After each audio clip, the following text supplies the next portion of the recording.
A new banking giant that is emerging in Canada. The Royal Bank of Canada has just signed a deal to acquire HSBC, its Canadian operations, and that is cementing RBC as the largest banking institution in this country. Scott has the breaking details. Good morning, Scott. Good morning, Heather. And to show you how powerful Canadian banks are, this is a $13.5 billion cash deal. And as you mentioned, this cements RBC's position as the #1 dominant largest bank in Canada, taking over HSBC, which is the 7th largest. But this is some of the details as far as what this will bring under the rooftop at RBC. For example, it brings in another $134 billion in assets, which is under HSBC. This also gives RBC an additional 130 branches, plus about 45 more branches on the West Coast in BC in particular.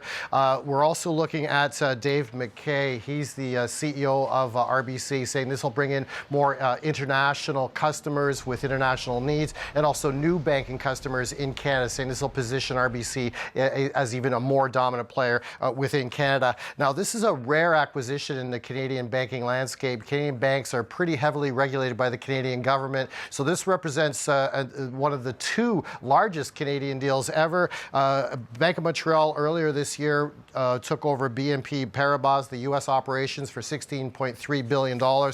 And both sides, both board of directors, are recommending this to the shareholders, say this represents good values to them. There'll be a one-time dividend as far as this sale goes as well. And both sides believe this deal should be going through the approval process from the Canadian government and should be approved and certified by the end of next year. But and this is also based on September 30 pricing as far as HSBC. And this has really been an open secret with HSBC wanting to sell itself and seeking a buyer to exit the Canadian operations. But again, that $13.5 billion represents a cash deal, and that represents really the strength of the Canadian banking sector, Heather.